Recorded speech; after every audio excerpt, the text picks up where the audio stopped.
Hello दोस्तों, नमस्कार। आज मैं आपको ऐसे वीर के बारे में बताने जा रहा हूँ जिसको उनका जन्म तो राजस्थान में हुआ, लेकिन उन पर गर्व केवल राजस्थान ही नहीं पूरा भारत करता है। और एक ऐसा वीर जिसने अकबर को भी घुटनों पर लाकर पटक दिया था, अकबर को पटकने दी थी। उनका नाम है वीर महाराणा प्रताप। तो चलिए आज उनके बारे में पूरी कहानी, संपूर्ण कहानी इस वीर योद्धा के बारे में आपको बताएंगे। ये शुरू करते हैं। आप उनका फोटो देख सकते हैं इधर। ये है महाराणा प्रताप, वीर महाराणा प्रताप, वीर शिरोमणि महाराणा प्रताप भी बोल सकते हैं। आप उनकी फोटो देख सकते हैं गाइज।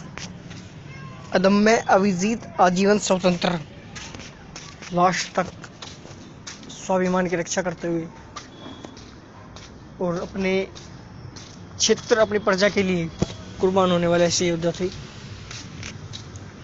तो महाराणा प्रताप के बारे में चलिए शुरू करते हैं गाइस। महाराणा, उनका नाम था महाराणा प्रताप सिंह सिसोदिया। उनके पिता का नाम था महाराणा उदय सिंह। उनकी माता का नाम था महारानी जयवंताबाई और उनका धर्म था सनातन धर्म, सनातन सत्य है। संतान थी उनकी अमर सिंह और भगवान दास। ऐसे उनके 17 पुत्र थे। 17 पुत्र। महाराणा प्रताप के 17 बेटे और 5 बेटियां थी। उनकी सबसे जो मुख्य महारानी थी उनका नाम था महारानी अजाबदे। शौर्य, पराक्रम और वीरता से मुगलों को, अब हम उनके बारे में कुछ जानते हैं महाराणा प्रताप के बारे में। शौर्य, पराक्रम और वीरता से मुगलों को लोहे के चने चबाने वाले राजस्थान के सूरवीर महाराणा प्रताप का भाला, तलवार और कवच का वजन 208 किलो था। समझ रहे हो? 208 किलो वेट। इतने भार को लेकर वह चेतक पर हवा की गति से रणभूमि में चलते थे। और जबकि खुद महाराणा का वजन 110 किलो था और हाइट 7 फीट 5 इंच। मतलब आज के मनुष्य से की कल्पना से भी परे। आज के मनुष्य को तो छोड़ो, आज की मनुष्य की कल्पना से परे ऐसे मानव थे। आप देख सकते हैं गाइस, 208 किलो वजन, यानी अपने वजन से डबल। तो कितने वीर पराक्रमी होंगे हमारे वीर महाराणा प्रताप जी। उनके बारे में और जानते हैं। जो संपूर्ण कहानी है वो अब शुरू करते हैं हम। राजस्थान के मेवाड़ में बहुत ही महत्वपूर्ण घटना घटी। महाराणा सांगा, जिनकी पत्नी महारानी करमवती थी, इनके पुत्र थे विक्रमादित्य और उदय सिंह। महारानी करमवती ने अपने दोनों पुत्रों के लिए रणथंभौर की जागीर मांगी। महाराणा सांगा के पश्चात उत्तराधिकारी रतन सिंह चित्तौड़गढ़ की गद्दी पर बैठे और महारानी करमवती अपने पुत्रों को लेकर रणथंभौर चली गई। लेकिन चित्तौड़गढ़ के महाराणा रतन सिंह की मृत्यु के पश्चात वापस चित्तौड़गढ़ चली आई और अपने ज्येष्ठ पुत्र विक्रमादित्य को गद्दी पर बैठाकर खुद राजगाह संभालने लगी। लेकिन विक्रमादित्य से सैनिक, सामंत और जागीरदार परेशान थे क्योंकि विक्रमादित्य उनको अपमानित करते थे। इससे नाराज होकर वह अपने जागीरों में लौट गए। लेकिन बहादुर शाह ने चित्तौड़ पर आक्रमण करने की ठानी। 2 रानी करमवती ने हुमायूं को राखी भेजी और हुमायूं ने आश्वासन भी दिया। लेकिन करमवती ने विक्रमादित्य और उदय सिंह को उनके ननिहाल बूंदी भेज दिया और जागीरदारों तथा सामंतों सैनिकों को अपने साथ लेकर युद्ध करने चली गई। अपने नेतृत्व में लड़ने की ठाने युद्ध में मेवाड़ी सैनिक पूरे जोर शोर से लड़े, लेकिन युद्ध सामग्री अधिक नहीं होने के कारण उनको हार का सामना करना पड़ा और रानी करमवती ने रानियों के साथ जोर किया। लेकिन उसके बाद बहादुर शाह के सैनिक चित्तौड़ पर ज्यादा टिक नहीं पा रहे थे।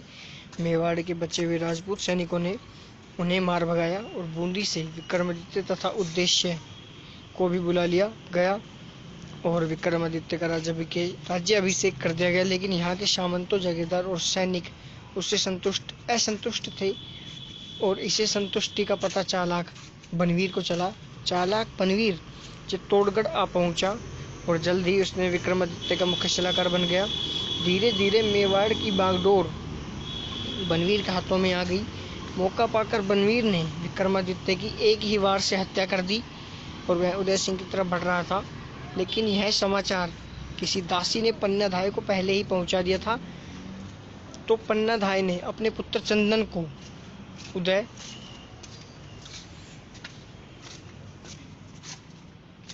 जो पन्नाधाय का पुत्र था उदय सिंह को पहले ही पहुंचा दिया, तो पन्नाधाय ने अपने पुत्र चंदन को उदय सिंह के वस्त्र पहना दिए।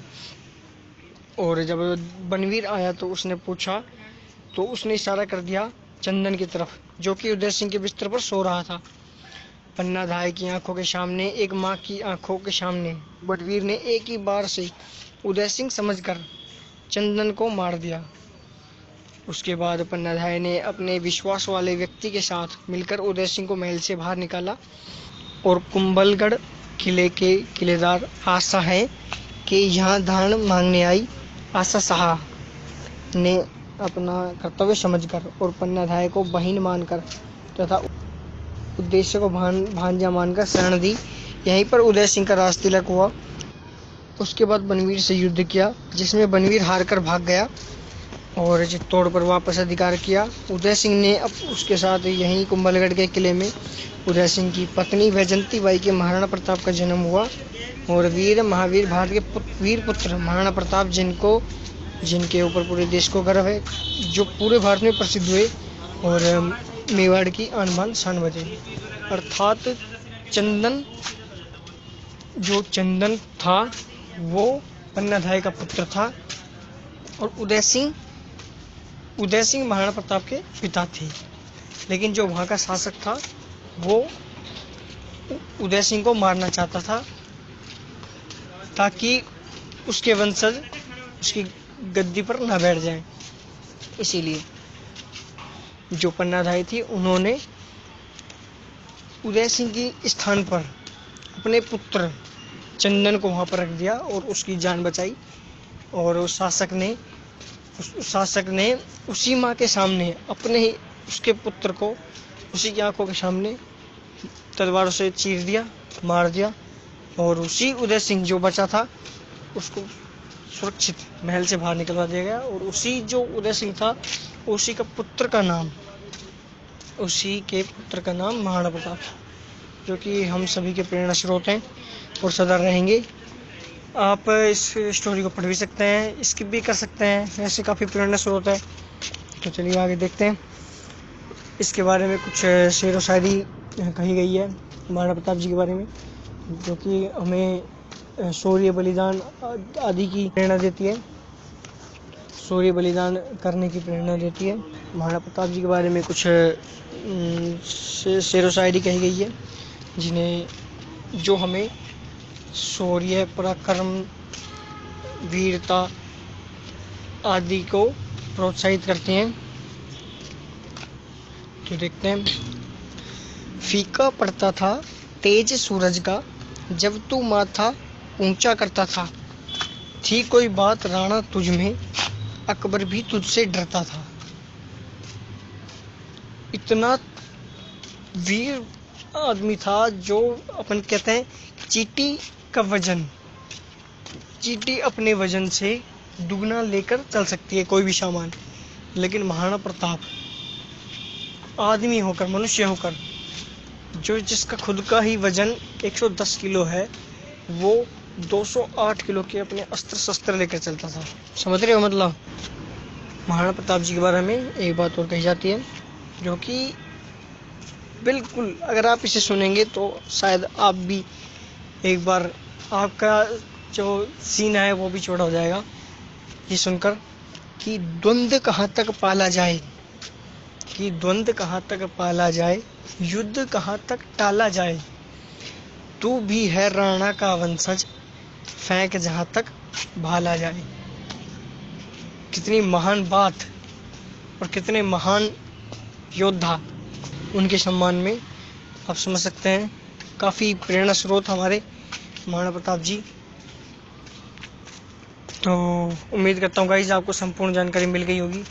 ये महाराणा प्रताप जी के जीवन से जुड़ी हुई कहानी है जो मैंने आज आपको बताई है, और उम्मीद करता हूँ काफ़ी आपको अच्छी लगी होगी और इससे आपको काफ़ी जानकारी भी मिली होगी और आपको देश के लिए या अपने लिए कुछ करने की ललक जगी होगी।